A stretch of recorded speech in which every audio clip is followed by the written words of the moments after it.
E eu queria até falar com você o seguinte, Júnior. Vamos agora aqui, como eu disse para você, eu sou cientista, mas também a minha ciência, né, por ser trilogia analítica, ela engloba os campos da filosofia e até da espiritualidade. Espiritualidade, sim. Então, quando a gente trata de homens e mulheres, Júnior, a gente cai num vício de milênios, que é considerar homem e mulher diferentes. Quando eu falo nisso, eu estou dizendo que homem e mulher são iguais na essência. Certo. São os particulares, na existência aqui, e nos particulares mais físicos e instintivos, que o homem e a mulher são diferentes e complementares. Concordo. Mas a essência é a mesma. Então, essa forma de se tratar homem e mulher diferencialmente, isso tem gerado uma existência em desacordo com a nossa essência. Isso traz muita perturbação, muita briga, muita insatisfação, e que alguns indivíduos que têm interesse de controlar a humanidade a seu serviço, que não são de bom lugar, nem vindos de boa índole espiritual, eles têm muito interesse nessa divisão. Então, eles insuflam as feministas e alguns os machistas. Mas esse tratamento de homem e mulher essencialmente diferentes, nós estamos errados. Isso está até na Bíblia, considerando teologicamente e filosoficamente. Vamos dizer assim, porque você sabe que os antigos gregos, né, eles faziam um estudo da metafísica através da compreensão melhor do ser. Analisar o ser, entender o ser. É a filosofia do ser. Eu acho que, em grande parte, o criador desta escola de pensamento que eu sigo, Norberto Kepp, como ele é muito universal, ele segue muito esses gregos antigos que estudam o ser humano como ser, principalmente, né? E a alma do ser humano, ela não é diferente. Por exemplo, antigamente, né, os religiosos vinham aqui para as Américas e perguntavam assim, mas será que os índios têm alma? E por interesses de controle e exploração, conservaram esse grande equívoco, que na verdade era uma grande maldade, de tratar índios como animais, por exemplo, de uma essência diferente do ser humano. Então, independente da raça, da cor e do gênero, todos os seres humanos são iguais na essência. Até aqueles que estão lá na Austrália. Até quem não tem consciência de nada a respeito do assunto. Ah, sim, porque o ser, ele é ser por si. E essa é a grande charada da história, porque os nossos seres, eles são por si, no sentido de que nós não podemos controlar nosso ser em nada, ou fazê-lo. O que a gente pode fazer depois que a gente é um dia pai, mãe, óvulo, gameta, fazem um novo ser, porém, essa energia que está ali, ela vem da transcendência, ela é além matéria. Ela é imaterial. E a energia imaterial, que o Tesla chamava de escalar, Nikola Tesla, e que Kepp chama de energia essencial, ela é transcendental e ela que dá vida a todas as coisas. Tá? Então, um ser, ele nasce, por exemplo, um passarinho. Ele nasce passarinho, ele não decidiu nascer passarinho, ele nem sabe direito o que é ser passarinho, ele nem tem consciência do que é ser passarinho. Mas ele tem nele, no DNA dele, todas as regras para ser um passarinho. Como ele deve se comportar, o que ele deve comer, como ele deve voar, onde ele deve morar, com quem ele vai se acasalar, e etc, etc. E ele não questiona isso, mas o ser humano questiona. O ser humano, ele questiona quem ele é, o que ele é, por que ele é, que ele não quer ser o que ele é, nunca quer ser, nunca está satisfeito. Então ele está em briga com o próprio ser. Então a nossa existência fica um inferno, porque a gente começa a brigar com a nossa essência. E essa essência, ela vem com tudo já pré-determinado por Deus. Quando eu digo tudo pré-determinado, eu digo as leis universais de verdade, bondade, beleza, vida, realização, ação, tudo de bom. Uhum. E aí, um determinado momento na humanidade, sei lá, há quantos milhares de anos atrás, o ser humano deu de começar a brigar com o que ele era.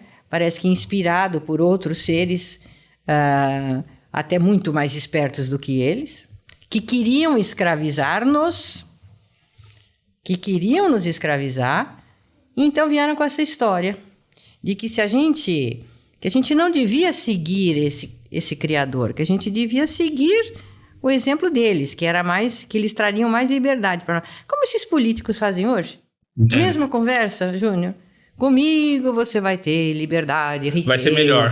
Me dá poder que eu vou fazer melhor. Isso, me dá poder, vota em mim, que eu vou te dar todos os direitos que você tem e que você está sendo roubado lá. É a mesma nhaca, a mesma conversa de sempre. Então, o que eu posso te dizer, Júnior? Tudo de bom que existe no planeta e no cosmos, porque a gente está inserido no cosmos, é ligado ao ser divino, a essa genética, esses códigos. Toda a natureza tem códigos, tem leis da vida. E depois tem um anti-universo, vamos dizer, que quer dar o contra, que é o avesso das coisas, e que no momento já se adiantou tanto que criou uma vida ao avesso, que é a vida virtual. Então, essa vida virtual que nós chegamos, que o mundo está chegando, é exatamente a concretização do ideal do Lúcifer e dos seguidores do Lúcifer. A vida virtual que você fala, a vida nas redes sociais, tudo, digital, as tudo, aparências, os tudo, filtros. Exato. Exatamente.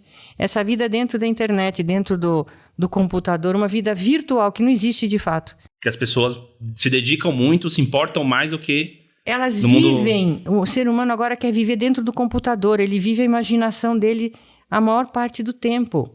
E não é uma imaginação boa, é uma fantasia muito doente.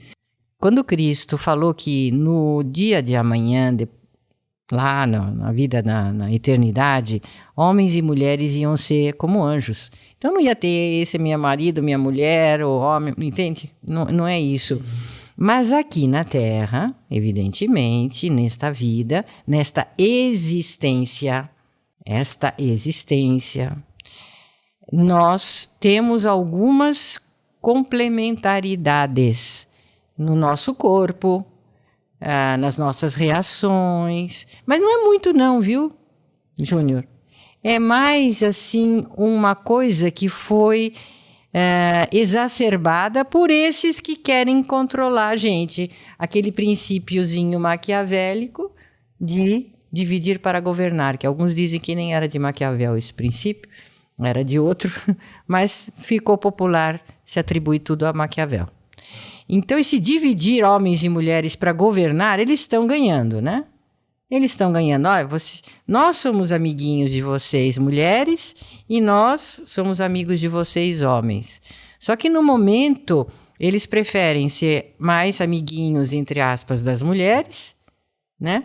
E daqueles que se sentem prejudicados por algum motivo, para exacerbar essa luta. E exacerbando, eles dominam e lucram. Perfeito. Não, concordo 100%. E, inclusive, sobre essa questão que você está falando sobre as redes sociais, o mundo digital. Isso. E as pessoas que querem viver e se dedicam muito a tudo isso, né? E aí vai começar o desespero, Júnior. Porque é você viver no vácuo. Nós temos tudo para viver num paraíso. Tudo. Acabei de fazer um fórum, quero meu paraíso de volta, queremos nosso paraíso de volta. O que a gente pode fazer para restaurar nosso paraíso? Uma das coisas que sempre a pessoa pensa é que ela nunca tem aquilo que ela precisa para ser feliz. Ela não pensa que a maior parte do que ela não tem, ela jogou fora.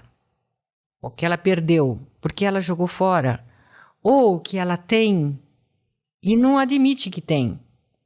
Então, o problema da humanidade não é não ter aquilo que precisa para ser feliz. É rejeitar o bem que já tem e a felicidade que tem. Isso que eu tenho explicado tem aberto os olhos de tantas mulheres que elas caem em si e falam, meu Deus, mas eu estou fazendo isso a minha vida toda, isso ainda tem solução, ainda dá tempo? Claro que dá tempo. Vamos restaurar, sim, o nosso paraíso. E uma das restaurações a serem feitas, a amizade entre homem e mulher. O que a gente tem que restaurar? Não tem lá uma figurinha dizendo que a mulher foi feita da costela do Adão? Sim. Então muitas ficam super revoltadas com isso. Que história que é essa? Então Deus criou primeiro Adão, machista, e não é nada disso, e a gente saiu de uma costelinha. Mas o que acontece? Esse estar da costela do Adão é algo assim tão próximo do coração do homem, né? E a mulher deveria estar tão perto do coração do homem, porque Deus fez os dois iguais, da mesma matéria, da mesma essência. Certo. Então, essa mesma essência a gente só pode se sentir bem se a gente está se relacionando assim. Não só com marido, mulher, namorado, filho, não, com a humanidade. Todos nós somos irmãos da mesma essência. Quem agita, divide, coloca ideias de racismo, de feminismo, para agitar, é para dividir. Eu não estou dizendo que não hajam esses problemas, existem, mas que eles são fabricados de propósito. Concordo. Entende?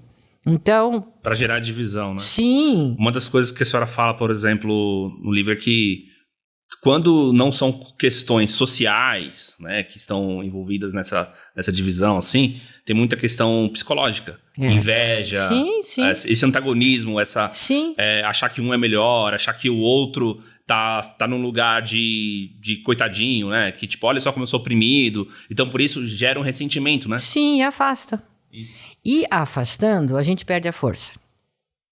Realmente, a gente se enfraquece. Se perde, as mulheres se perdem. E até os homens. Porque é impressionante ver como eu já falei isso para você, falo de novo, a influência que a mulher boa tem na vida do homem. Assim como uma mulher má pode ser a cárie dos seus ossos e levar o homem ao desespero, arruinar a vida do homem. Também uma mulher boa, ela pode sim ajudar o homem a conseguir realizar o seu máximo na vida, na sociedade. Dar segurança, dar apoio e contribuir até profissionalmente com ele. Às vezes eu penso assim, por que os casais não são mais parceiros na profissão, né? Poderiam ser o ideal. Havia, no passado, algumas empresas familiares. Por que não acontece tanto isso hoje em dia, né? Porque essa rivalidade insuflada pelos poderes espirituais e pela patologia inconsciente. Você que quer se conhecer para viver melhor e quer essa red pill mesmo maior possível, que ela vem através do conhecimento, do autoconhecimento e principalmente do estudo da psicossociopatologia. Então, um prazer estar falando com você.